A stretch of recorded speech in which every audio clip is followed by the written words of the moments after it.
நேரம் 6 மணி. இலங்கை ஒலிபரப்பு கூட்டுத்தாபனம் செய்திகள். செய்தி ஆசிரியர் சதீஷ் கிருஷ்ணபிள்ளை. வாசிப்பவர் AM தாஜ். இந்தியா தயாரிக்கும் கோவிட்-19 தடுப்பு மருந்தை வேறு நாடுகளுக்கு வழங்குகையில் இலங்கைக்கு முன்னுரிமை அளிக்கப் போவதாக அந்த நாட்டு வெளிவிவகார அமைச்சர் உறுதி. இலங்கையின் தொழிற்பயிற்சி திட்டங்களுக்கு இந்தியா உதவி. நாட்டின் குற்றவியல் சட்டங்களில் காலோசிதமான மாற்றங்களை சேர்க்கும் 3 பிரேரணைகளுக்கு பாராளுமன்றத்தில் அங்கீகாரம். பாடசாலை ஆரம்பமானதுடன் சீருடை துணிகளை விநியோகிக்க நடவடிக்கை. அரசு அதிகாரிகள் தமிழ் மொழிக்கு உரிய அந்தஸ்து வழங்க வேண்டும் என அமைச்சர் டக்ளஸ் தேவானந்தா கோரிக்கை. ரயில் பொது சேவை நாளை மீண்டும் ஆரம்பம். பிரிட்டனில் கண்டறியப்பட்ட கோவிட் வைரஸின் உருமாறிய வடிவம் அமெரிக்காவிலும் பரவல். இந்தியா தயாரித்த கோவிட் தடுப்பு மருந்தை ஏனைய நாடுகளுக்கு விநியோகிக்கையில் இலங்கைக்கு முன்னுரிமை அளிக்கப் போவதாக இந்திய வெளியுறவு அமைச்சர் கலாநிதி ஜெய்சங்கர் தெரிவித்துள்ளார். ஜனாதிபதி அலுவலகத்தில் ஜனாதிபதி கோட்டாபய ராஜபக்சவை இன்று சந்தித்து கலந்துரையாடிய வேளையில் அவர் இந்த கருத்தை வெளியிட்டார். கோவிட் வைரஸ் பரவலை கட்டுப்படுத்தும் முயற்சிகளில் முன்னெடுக்கப்பட உள்ள எதிர்கால நடவடிக்கைகள் பற்றி ஜனாதிபதி விவரித்தார்.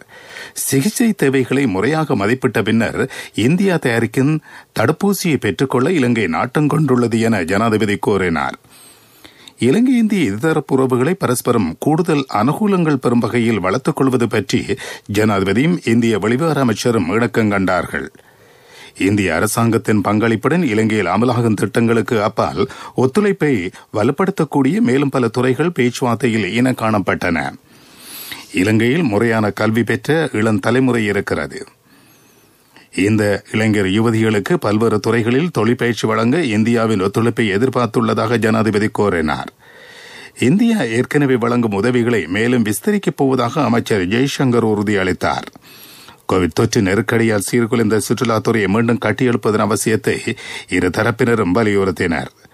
சுற்றுலா மறுமலர்ச்சிக்கான நடவடிக்கைகள் குறித்து தீர்மானம் எட்டுவதற்காக இந்தியா, இலங்கை, மாலைதீவு, நேபாளம் ஆகிய நாடுகள் மத்தியிலான பேச்சுவார்த்தை நடத்துவதெனவும் தீர்மானிக்கப்பட்டுள்ளது. குற்றவியல் கோவை திருத்த பிரேரணை, சாட்சிகள் திருத்த பிரேரணை, பிணை திருத்த பிரேரணை ஆகியவை இன்று பாராளுமன்றத்தில் அங்கீகரிக்கப்பட்டன. இந்த பிரேரணைகளை சமர்ப்பித்து உரையாற்றிய நீதியமைச்சர் அலி சப்ரி, நாட்டின் சட்டத்திட்டங்களில் காலோசிதமான மாற்றங்களை ஏற்படுத்துவது அரசாங்கத்தின் நோக்கம் என தெரிவித்தார். இத்தகைய மாற்றங்களை மேற்கொள்வதன் மூலம் மக்கள் மத்தியில் பரஸ்பர புரிந்துணர்வும் ஒத்துழைப்பும் வலுப்பெற வழிவகுக்கிறது. முஸ்லிம் திருமண சட்டத்தை திருத்துவது பற்றியும் கவனம் செலுத்தப்பட்டுள்ளதாக நீதியமைச்சர் குறிப்பிட்டார். குற்றவியல், சிவில், வணிக சட்டங்களை திருத்துவதற்கு 3 குழுக்கள் நியமிக்கப்பட்டுள்ளன. நீதித்துறையை கணினிமயமாக்கும் வேலை திட்டமும் அமலாவதாக அவர் குறிப்பிட்டுள்ளார். பாடசாலைகள் ஆரம்பித்ததும் மாணவர்களுக்கு சீருடை துணிகளை வழங்கப் போவதாக கல்வி அமைச்சர் பேராசிரியர் GL பீரிஸ் தெரிவித்துள்ளார். இன்றைய அமர்வில் பாராளுமன்ற உறுப்பினர் அசோக் அபேசிங்க வாய்மூல பதிலை எதிர்பார்த்து கேள்வி ஒன்றை சமர்ப்பித்த போது எதிர்க்கட்சித் தலைவர் சஜித் பிரேமதாச இடைக்கேள்வி ஒன்றை கேட்டார். மாணவர்களுக்கு புது வருடத்துக்கான சீருடை துணி இன்னமும் வழங்கப்படவில்லை என அவர் சாடினார். இதற்கு பதிலளித்த கல்வி அமைச்சர், சீருடை துணி வழங்கும் வேலை திட்டம் சிறப்பாக முன்னெடுக்கப்படுகிறது என்றார். பாடசாலைகளை தொடங்காமல் சீருடையை விநியோகிப்பது நடைமுறைக்கு சாத்தியமானது அல்லவென அவர் சுட்டிக்காட்டினார். தரம் 1 முதல் தரம் 11 வரையிலான வகுப்புகளுக்குரிய பாடப்புத்தகங்கள் கல்வி அமைச்சின் உத்தியோகபூர்வ இணையத்தில் தரவேற்றம் செய்யப்பட்டுள்ளன. பாடசாலைகள் ஆரம்பமானவுடன் புதிய புத்தகங்கள் மாணவர்களுக்கு நேரடியாக விநியோகிக்கப்படும் என கல்வி அமைச்சர் மேலும் தெரிவித்துள்ளார். அரச கர்ம மொழி அமலாக்கத்தில் அரசு அதிகாரிகள் முழுமையான பங்களிப்பை அர்ப்பணிப்புடன் வழங்க வேண்டும் என அமைச்சர் டக்ளஸ் தேவானந்தா வலியுறுத்தியுள்ளார்.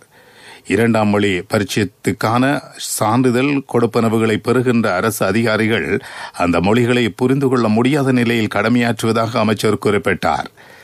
இன்று பாராளுமன்றத்தில் இடம்பெற்ற விவாதத்தில் உரையாற்றும் போது அமைச்சர் நாமல் ராஜபக்சவின் முன் உதாரணத்தை திரு டக்ளஸ் தேவானந்தா சுட்டிக்காட்டினார். பேர் பலகையில் தமிழ் எழுத்து பிழை இருந்ததை திருத்தி அமைத்த பின்னரே திரு நாமல் ராஜபக்ஷ பதவியேற்றதை அவர் ஞாபகப்படுத்தினார். நீங்கள் கேட்டுக்கொண்டிருப்பது இலங்கை ஒலிபரப்பு கூட்டு தாவரத்தின் செய்திகள். சந்தோஷமான குடும்பத்தை கட்டியெழுப்பதற்கான உறுதிமொழியை நிறைவேற்றுவதற்காக அமலாகும் வீடமைப்பு திட்டத்தின் 2ஆம் கட்டம் நேற்று பேலியகுடையில் ஆரம்பமானது.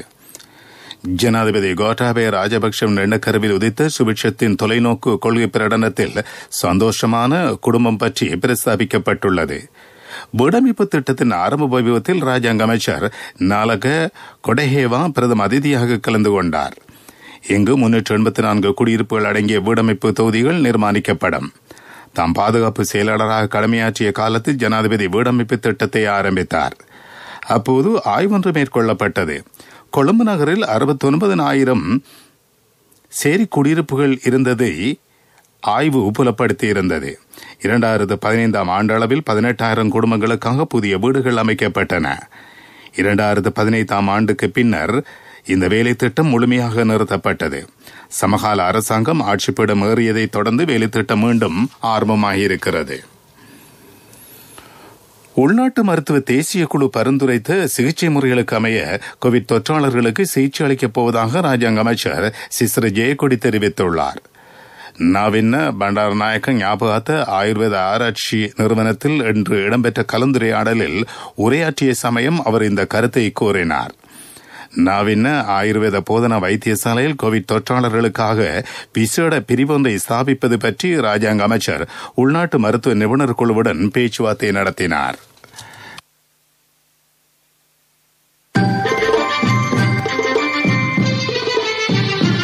பிரதான செய்தி வழங்குவோர் ஒவ்வொரு வீட்டிலும் இருக்க வேண்டிய வீட்டு வைத்தியர் சித்தாலேப. நாளை ரயில் பொது சேவை மீண்டும் ஆரம்பமாவதாக ரயில்வே திணைக்களம் அறிவித்துள்ளது. எவ்வாறேனும் அவசரமாக சேர்க்க வேண்டிய பொதிகள் மாத்திரம் கொண்டு செல்லப்படும். ரயில் சேவைகள் நடத்தப்படும் பிரதேசங்களுக்கு மாத்திரம் பொதிகளை அனுப்பி வைக்க முடியும். பழுதடையக்கூடிய பல வகைகள், காய்கறிகள் போன்றவற்றை ரயில் நிலையங்கள் ஏற்றுக்கொள்ளப் போவதில்லை என ரயில் நிலைய அதிபர்கள் சங்கத்தின் பிரதான செயலாளர் கசுன் சாமர தெரிவித்துள்ளார். பிரிமா லங்கா தனியார் நிறுவனத்தின் உற்பத்திகளை ரயில் மூலம் கொண்டு செல்லும் சேவை நாளை ஆரம்பமாகிறது. இதற்காக சீதுவ பிரிமா லங்கா நிறுவனத்தில் புதிதாக அமைக்கப்பட்டுள்ள கட்டடத்தில் விசேட நிகழ்ச்சி ஒன்று ஏற்பாடாகியுள்ளது. இதில் அமைச்சர் காமினி லோகுகே, ராஜாங்க அமைச்சர் திலும் அமனுகம ஆகியோரும் கலந்து கொள்வார்கள். பிரதான செய்தி வழங்கியோர் ஒவ்வொரு வீட்டிலும் இருக்க வேண்டிய வீட்டு வைத்தியர் சித்தாலேப. பகவந்தலாவ செல்வகந்த தோட்டத்தை சேர்ந்த தேயிலை மலையில் குப்பை கொட்டும் நபர்களுக்கு எதிராக சட்ட நடவடிக்கை எடுக்கப் போவதாக அதிகாரிகள் உறுதியளித்துள்ளார்கள். இங்கு குப்பை கொட்டுவதை ஆட்சேபித்து பிரதேச மக்கள் இன்று ஆர்ப்பாட்டத்தில் ஈடுபட்டார்கள். ஒரு சில நபர்கள் வீசியறின் குப்பைகளில் மாதவிடாய் காலத்தில் பெண்கள் பயன்படுத்தும் நப்கின்ஸ்களும் உள்ளதாக குடியிருப்பாளர்கள் குற்றம் சாட்டியுள்ளனர். இங்கு சிசிடிவி கேமராக்கள் மூலம் கண்காணிப்பை மேற்கொண்டு குப்பை கொட்டுவோருக்கு எதிராக சட்ட நடவடிக்கை எடுக்கப் போவதாக நோவுட் பிரதேச சபை தலைவர் உள்ளிட்ட பிரதிநிதிகள் உறுதியளித்துள்ளனர். வாழ்வின் முதலடி வைக்கும் நாள் முதல் நம்பிக்கையின் முதல்வன் உங்களுடன் சகலத்தையும் பெற்றுக் கொள்ளும் ஒரே இடம் பீப்பிள்ஸ் லீசிங், நம்பிக்கையின் முதல்வன். உலக செய்திகள் அனுசரணை வழங்குவோர் பீப்பிள்ஸ் லீசிங், நம்பிக்கையின் முதல்வன். ஐக்கிய ராஜ்யத்தில் கண்டறியப்பட்ட கொரோனா வைரஸின் உருமாறிய வடிவம் அமெரிக்காவிலும் பரவியிருக்கிறது. சமீப நாட்களாக வெளிநாடு சென்றிருக்காத நியூயார்க் நபரிடம் புதுவகை வைரஸ் கண்டறியப்பட்டதாக அந்த நாட்டு ஊடகங்கள் அறிவித்துள்ளன. இந்த வைரஸ் பற்றி விஞ்ஞானிகள் ஆய்வு செய்திருக்கிறார்கள். இது 20 வயதுக்கு உட்பட்டவர்களை கூடுதலாக தொற்றுகிறது என ஆய்வில் கண்டறியப்பட்டுள்ளது. பிரான்சின் பல பாகங்களில் பறவை காய்ச்சல் பரவி பெருமளவு வாத்துக்கள் உயிரிழந்ததை தொடர்ந்து 6 லட்சம் பண்ணை பறவைகளை கொன்றொழிப்பதற்கு பிரான்ஸ் திட்டமிடுகிறது. ஏற்கனவே 2 லட்சம் கோழிகள் கொல்லப்பட்டுள்ளதாக பண்ணைகளுக்கு பொறுப்பான அமைச்சின் அதிகாரி ஒருவர் தெரிவித்துள்ளார். H5N8 வகையை சேர்ந்த வைரஸ் பரவி இருக்கிறது. இது மனிதர்களுக்கு தொற்றுவதாக கண்டுபிடிக்கப்படவில்லை என விஞ்ஞானிகள் தெரிவித்துள்ளனர். இந்தியாவின் குடியரசு தின வைபவங்களை ரத்து செய்வது சிறந்தது என காங்கிரஸ் கட்சியின் முக்கியஸ்தர் சசி தஹ்ரூர் தெரிவித்துள்ளார். தமது நாட்டில் கோவிட் பெருந்தொற்று தீவிரம் பெற்றதை தொடர்ந்து தமது இந்திய விஜயத்தை ரத்து செய்வதாக பிரிட்டன் பிரதமர் போரிஸ் ஜான்சன் அறிவித்திருக்கிறார். அவர் இந்திய குடியரசு தின விழாவில் பிரதம அதிதியாக பங்கேற்க இருந்தார். பிரதம அதிதியே இல்லாத போது இதற்கு கோலாகலமான வைபவங்கள் என தஹரூர் கேள்வி எழுப்பியுள்ளார். கூட்டம் கூடினால் கோவிட் பரவும் என அவர் கூறியதாக இந்திய ஊடகங்கள் அறிவித்துள்ளன. வாழ்வின் முதலடி வைக்கும் நாள் முதல் நம்பிக்கையின் முதல்வன் உங்களுடன் சகலத்தையும் பெற்றுக் கொள்ளும் ஒரே இடம் பீப்பிள்ஸ் லீசிங், நம்பிக்கையின் முதல்வன். அபிவிருத்தி செய்திகள். இலங்கையின் இலவச கல்வி மற்றும் சுகாதார கொள்கைகள் மனிதாபிவிருத்தியின் பெறுபர்களை அடைவதில் அளப்பரிய பங்களிப்பை நல்கியிருப்பதாக ஐக்கிய நாடுகள் அபிவிருத்தி திட்ட பிரிவின் வதிவிட ஒருங்கிணைப்பாளரான ராபர்ட் ஜோர்காம் தெரிவித்துள்ளார். கோவிட் பெருந்தொற்று நெருக்கடியில் இலங்கை ஆரம்ப கட்டத்திலேயே இடையீடு செய்தமை குறித்து வதிவிட ஒருங்கிணைப்பாளர் தமது பாராட்டுதலை தெரிவித்துள்ளார். ஐநா அபிவிருத்தி திட்ட பிரிவின் மனித அபிவிருத்தி அறிக்கையை வெளிவார அமைச்சர் தினேஷ் குணவர்தனவிடம் கையளிக்கும் நிகழ்ச்சியில் அவர் உரையாற்றினார். இதில் இலங்கை அடைந்துள்ள முன்னேற்றங்கள் பற்றி விவரிக்கப்பட்டுள்ளன. விளையாட்டுச் செய்திகள். இலங்கை சுற்றுத் தொடருக்காக வந்திருக்கும் இங்கிலாந்து கிரிக்கெட் குழாம் பயிற்சிகளை ஆரம்பிக்கலாம் என அறிவிக்கப்பட்டுள்ளது. இந்த குழாமை சேர்ந்த சாலருக்கும் நேற்று 2வது தடவையாக கோவிட் பரிசோதனைகள் மேற்கொள்ளப்பட்டுள்ளன. எவருக்கும் தொற்று இல்லை என்பது பரிசோதனைகளில் தெரிய வந்துள்ளது. திங்கட்கிழமை இங்கிலாந்து வீரர் மொயின் அலிக்கு கோவிட் தொற்று கண்டறியப்பட்டதை அடுத்து தொடர் பரிசோதனை நடத்தப்பட்டது. நாளையும் மற்றொரு பரிசோதனை நடத்தப்படும். பாகிஸ்தானுக்கு எதிரான 2வது டெஸ்ட் போட்டியில் இன்னிங்ஸ் வெற்றியை பெற்ற நியூசிலாந்து அணி உலக தரப்படுத்தல் வரிசையில் முதலிடத்தை நோக்கி முன்னேறியுள்ளது. இன்று முடிவடைந்த போட்டியில் நியூசிலாந்து வீரர்கள் ஒரு இன்னிங்ஸ் மற்றும் 176 ஓட்டங்களால் பாகிஸ்தானை தோற்கடித்தார்கள். நியூசிலாந்து அணி டெஸ்ட் தரப்படுத்தலில் முதலிடம் நோக்கி முன்னேறுவது இதுவே முதல் தடவையாகும். வர்த்தகம். இலங்கை வரும் சுற்றுலா பயணி ஒருவருக்கு கோவிட் தொற்று ஊர்ஜிதப்படுத்தப்படுமாயின் அதற்காக எடுக்க வேண்டிய நடவடிக்கைகள் தொடர்பில் முன் ஆயத்த ஏற்பாடுகள் உள்ளதாக அமைச்சர் பிரசன்ன ரணதுங்க தெரிவித்துள்ளார். இலங்கை வரும் சுற்றுலா பயணிகளை உள்ளூர் மக்களுடன் கலக்கா விடாமல் சுற்றுலாத்துறையை முன்னெடுத்து செல்லும் ஏற்பாடுகள் உள்ளன. இதற்குரிய முன்னெடி திட்டம் எதிர்வரும் 24ஆம் தேதி ஆரம்பமாகும் என அமைச்சர் தெரிவித்துள்ளார். பொருளாதார செய்திகள். அனுசரணை. அண்ணா 31க்கு நீங்க மகளுக்கு தங்கம் வாங்குவீங்கன்னு நான் எதிர்பார்க்க இல்ல. எந்த தங்கத்துக்கு தங்கம் கொடுக்க முடிஞ்சது எந்த LOLC கிரெடிட் கார்டு இருந்ததால. LOLC ஃபைனான்ஸ் கடன் அட்டை உங்களை மேலும் உயர்த்திட. பெத்தலகுட நெல் ஆராய்ச்சி மற்றும் அபிவிருத்தி நிறுவனம் புதுவகை நெல் உற்பத்தியை செய்துள்ளது. இதற்கு PG 409 என்று பெயர் சூட்டப்பட்டுள்ளது. இது நாட்டரசு வகையை சேர்ந்ததாகும்.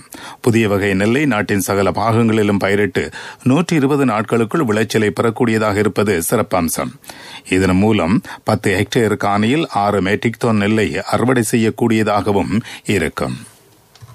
என்ற கணவன் எனக்கு தந்த மோதிரம் தான் என் வாழ்க்கை. LOLCக்கும் உங்களோட தங்கம் உயிரை போன்றது. உங்களோட தங்கம் எங்கள்கிட்ட இருக்கிற வரைக்கும் உங்களுக்கு ஆயுள் காப்புறுதி தருவது நாங்க மட்டும்தான். நேரத்துக்கு தவணை செலுத்த முடியாம போனா உங்களோட தங்கத்தை உங்களுக்கு திருப்பி தருவதுதான் எங்கட நோக்கம். உங்களால தவணைய நேரத்துக்கு செலுத்த முடியாம போனா அதற்கு தீர்வும் நாங்க தருவோம். நான் எதிர்பார்த்த தொகையை விட அதிகம் கிடைச்சதும் இல்லாம வேலையும் சுலபமா முடிஞ்சு எனக்கு மதிப்புமிக்க பரிசும் கிடைச்சது. LOLCயிடமிருந்து பெறும் சேவை தங்கத்துக்கு நிகரானது. LOLC ஃபைனான்ஸ் ரன்சவிரண்ய சேவை. தங்கம்.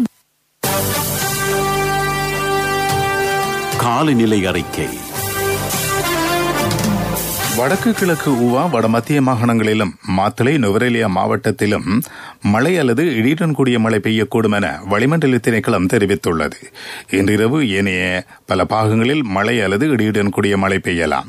சபரகமுக மேல் மாகாணங்களிலும் காலி மாத்தறை மாவட்டங்களிலும் 100 மில்லிமீட்டருக்கு மேலான மழைவீழ்ச்சி பதிவாகக்கூடும் என திணைக்களம் தெரிவித்துள்ளது. மீண்டும் தலைப்புச் செய்திகள். இந்தியா தயாரிக்கும் கோவிட்-19 தடுப்பு மருந்தை வேறு நாடுகளுக்கு வழங்குகையில் இலங்கைக்கு முன்னுரிமை அளிக்கப் போவதாக அந்த நாட்டு வெளிவார அமைச்சர் உறுதி. இலங்கையின் தொழிற்பயிற்சி திட்டங்களுக்கும் இந்தியா உதவி. நாட்டின் குற்றவியல் சட்டங்களில் காலோசிதமான மாற்றங்களை சேர்க்கும் 3 பிரேரணைகளுக்கு பாராளுமன்றத்தில் அங்கீகாரம். பாடசாலை ஆரம்பமானதுடன் சீரடி துணிகளை விநியோகிக்க நடவடிக்கை. அரசு அதிகாரிகள் தமிழ் மொழிக்கு உரிய அந்தஸ்து வழங்க வேண்டும் என அமைச்சர் டக்ளஸ் தேவானந்தா கோரிக்கை. ரயில் பொதி சேவை நாளை மீண்டும் ஆரம்பம். பிரிட்டனில் கண்டறியப்பட்ட கோவிட் வைரஸின் உருமாறிய வடிவம் அமெரிக்காவிலும் பரவல். இத்துடன் செய்திகள் முடிவடைந்தன.